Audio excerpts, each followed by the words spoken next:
Good morning. Good to have you with us. I'm Joe Fryer. And I'm Savannah Sellers. We're going to get started this morning with the latest on the U.S. efforts to find a pathway toward life after the war between Israel and Hamas. U.S. Defense Secretary Lloyd Austin met with Israeli officials to discuss the ongoing bombings in Gaza. Despite growing tensions between the U.S. and Israel, Austin vowed to continue supporting Israel in its fight against Hamas. This is my fourth visit to Israel as Secretary of Defense, and my second time since October 7th. And I know that Israel has been profoundly changed from where you were on October 6th. So I'm here with a clear message. America's support for Israel's security is unshakable. And Israel is not alone. Austin also stressed the importance of protecting the Palestinian people during this war and finding a solution that would provide stability to both sides once the fighting ends. This all comes as both the U.S. and Israel face mounting pressure to scale back attacks in the region. Officials with the Hamas-run health ministry in Gaza say nearly 20,000 people have been killed. At least half of the population there is now facing starvation. NBC News correspondent Hala Garani joins us now from Tel Aviv with the very latest. Hala, good morning. So Secretary Austin took part in this joint news conference yesterday with his Israeli counterpart. It was there. Israel's defense minister said the military is preparing for a gradual transition to the next phase of this war. Walk us through what that could look like, especially for those who are living in Gaza. Well, the Secretary of Defense mentioned it was his second visit to Israel since October 7th. And really, if you peel back all the layers of Diplo speak here from Lloyd Austin, the primary goal appears to be to have discussions, serious discussions, about how to move from a high-intensity phase of this war that is causing thousands and thousands of civilian deaths inside of the Gaza Strip to a more surgical operation. Surgical is the term that was used during that news conference. And Secretary Austin's counterpart, Yoav Gallant, was also asked about the Israeli military's willingness and its planning for moving on to the next phase of this conflict. This is what he had to say. Listen. We will be able to transition gradually to the next phase and start working on bringing back local population.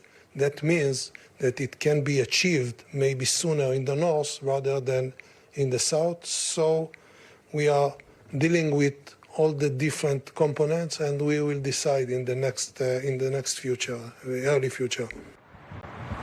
Oh, well, the big question, Joe, is, of course, moving the population back to the north. What are they moving back to? By some accounts, over half of the residential buildings have been destroyed. Hala, we also referenced a moment ago what happened at this church in Gaza. The White House has expressed new concerns over a mother and daughter that were killed while sheltering there. Explain what happened, and is this latest attack fueling more frustration with Israel? So we're talking about the last Catholic church in Gaza. I remember years ago doing a story on the Christian population inside of the Gaza Strip, and even then they were only numbered in the couple of thousand. It's really a handful of Christian Gazans left. And according to the Catholic patriarch in Jerusalem, or I should say the Latin patriarch in Jerusalem, this is a mother and daughter who were killed, Nahida and Samar Anton. One was shot while carrying the other to safety inside of the courtyard of that Catholic church. Now, the IDF is denying, the Israeli military is denying that this happened, saying that there was no fighting in the area, but this has caused consternation inside of Gaza's tiny little Christian community and beyond. And Hala, a new Human Rights Watch report says the Israeli government is using starvation in Gaza as a method of warfare. It comes as the humanitarian crisis, as we've reported, continues to worsen. What are you hearing on the ground about how dire the situation there is getting? Well, we spoke to the head of the United Nations Relief and Works Agency on the ground, Tom White, just about a few hours ago, and he talked about using the blockade of Gaza, about using keeping water and food, and using the sort of the limitation of the entry of that humanitarian aid as a weapon of war, but also some of the things, Joe and Savannah, people rarely think about. So, for instance, we've been covering the injuries. We've been covering the deaths a lot. But for instance, having 10,000 people in a school sheltering, in a school that is designed to accommodate 1,000 people, is putting untold pressure on the infrastructure of Gaza. And Tom White, we asked him specifically about what it's like living as an internally displaced person inside a UN-run school. And this is how he described some of what daily life is like to us. Take a listen. And you know, there was literally feces and urine flowing out of the bathrooms into the schoolyard because the sewage system just cannot cope. That was flowing into the schoolyard where people have built their makeshift shelters. And the stench was such that it was not just that you could smell the sewage, you could taste the sewage. You know, and people are living in that 24 hours a day. Well, so as high-level officials discuss the post-war situation for Gaza, you know, it's important to keep in mind that the infrastructure is demolished, and there are very few places for anyone left to go back to once the bombs stop falling. Back to you. All right, Hala Gorani, thank you very much. Israeli officials say the Lebanese militant group Hezbollah has increased its attacks on Israel since the war against Hamas started. Now concerns are mounting that the war could spread even farther. NBC News Now anchor Hallie Jackson is in Tel Aviv with that part of the story. New Israeli airstrikes in Lebanon aimed at Hezbollah in footage released by the IDF as both sides trade fire. Roughly 2,000 rockets believed to have crisscrossed the border since October 7th. Reportedly 4 Israeli civilians killed and more than 30 Lebanese. In northern Israel, the fear? War could come here. Ariel Frisch says it already is. We have every day here shooting missiles. We meet Frisch in Kiryat Shimona, a town so close to Lebanon, just over the ridge. He says people don't run to a shelter outside if sirens go off. There's no time. We hear IDF rockets nearby. Kiryat Shimona was the first to get, this is our bombs. This is our rockets. And later, Tell me about living here. What's it normally like? hear it again. On regular times, you hear only birds here. In regular times, about 23,000 people live here. They've been evacuated, with stores gated up, the playgrounds deserted.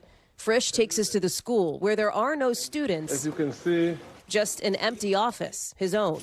He's the principal here, trying to keep track of the kids now scattered across dozens of other towns. we have our troops instead of students. Shouldn't be this way. Shouldn't be. In the center of town, we see what's left of this burger shop, destroyed. But a couple doors down, soldiers filled the tables outside another restaurant. It belongs to Shlomi Atbupol, who stayed in town, he tells us, to sell kebabs to hungry troops. Where I go, I need to stay here to give food to the soldiers. Clearly, not everyone has left. What do you hope for the future for your town? Just peace, prosperity, keeping the Hezbollah away. October 7th haunts them here. If Hamas could attack there, what's next? You're worried, it sounds like, that what happened down in the south could happen in the north. No, it will definitely happen. If we will not fight and strike first, it will happen. Our thanks to Hallie Jackson for that report. Now to Washington, where time is running out for the Senate to strike a deal on immigration, along with extending aid for Israel and Ukraine before the end of the year. Senate leaders say some progress has been made, but nothing's done yet. Negotiators have been meeting with White House officials and Homeland Security Secretary Alejandro Mayorkas. A deal concerning the crisis at the U.S.-Mexico border is a major sticking point for House Republicans. Senate Majority Leader Chuck Schumer is urging negotiators to keep going. Everyone knows that something should be done to fix our broken immigration system, but we can't do so by compromising our values. Finding the middle ground is exceptionally hard, and both sides must accept that they will have to make concessions, and it's going to take some more time to get it done.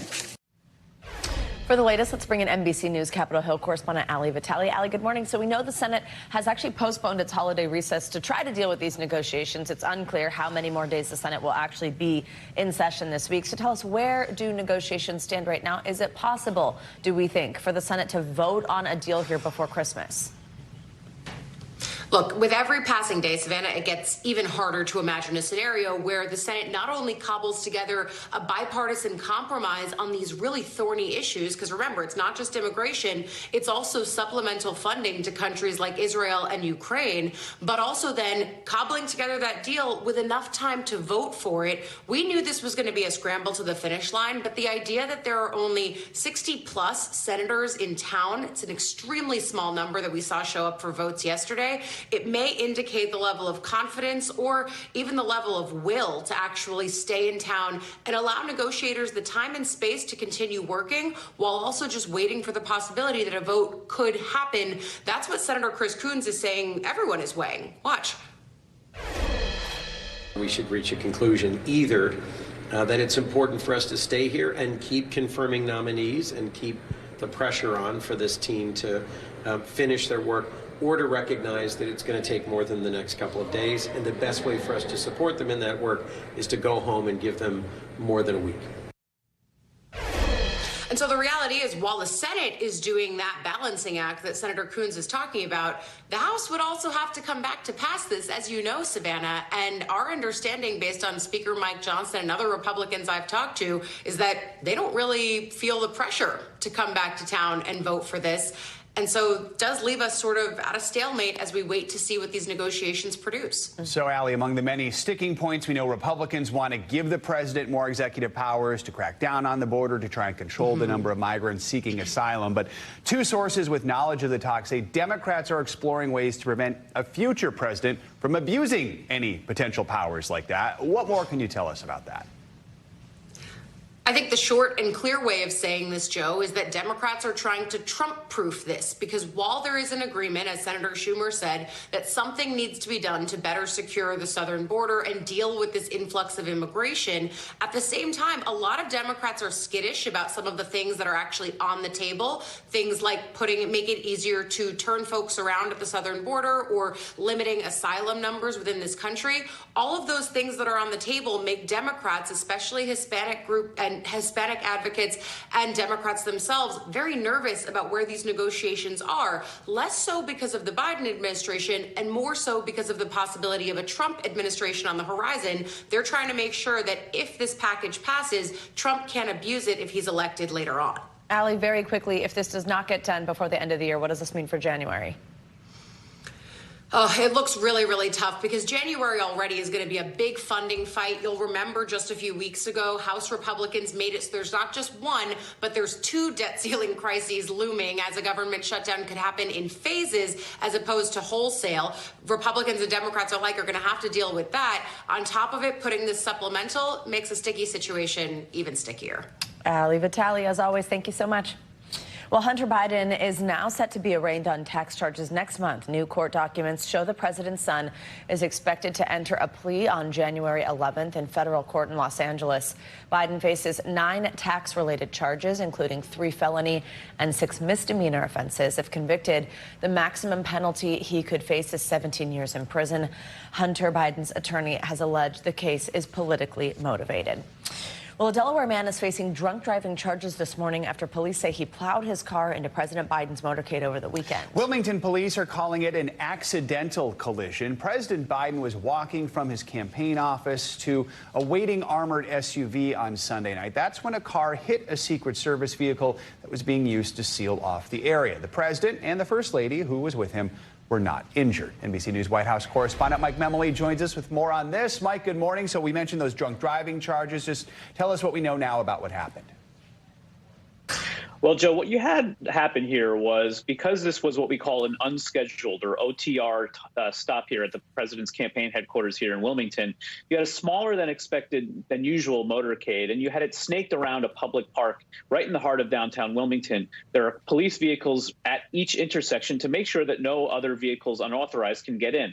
Well, what happened was the real classic case of the absolute wrong place at the absolute wrong time. This individual drove a car into one of those SUVs that was trying to block one of these intersections. And it happened just as the president, as you see, was coming out of that campaign headquarters. It's unusual to have this happen, concerning to have this happen, but especially jarring to see exactly the way this unfolded.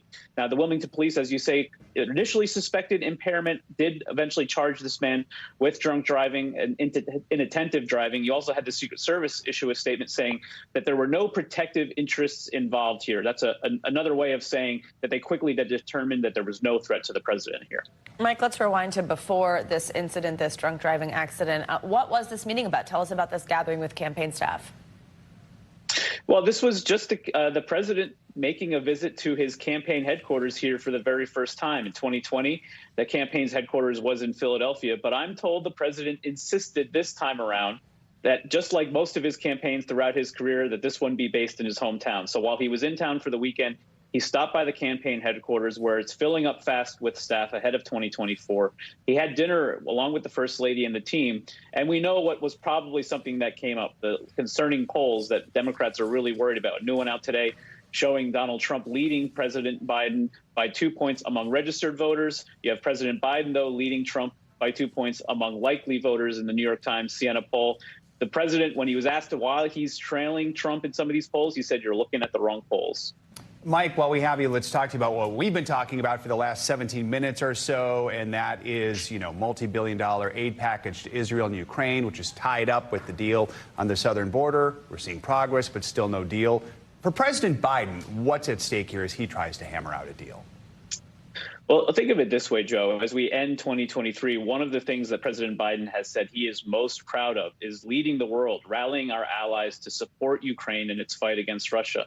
Well, that very issue, the future of that aid, is being held up by what has been probably the most difficult domestic political issue since he took office, and that is, of course, the situation at the border. And so that's why there are some advocates on the left concerned that the president is so desperate, in their words, to get this Ukraine aid, that he's willing to make a number of compromises on the border that he would not otherwise do. The White House issuing yet another alarm yesterday, saying that without congressional action, they are down to their last, what they call drawdown authority, the ability to provide Ukraine with some more aid without replacing that aid in our own stockpile. The president trying to get this done by the end of the year, but that looks, as Ali just laid out, very unlikely. All right, Mike Memoli. Mike, thank you so much. Speaking of President Biden, young voters were an essential part of the coalition that helped him get into the White House back in 2020.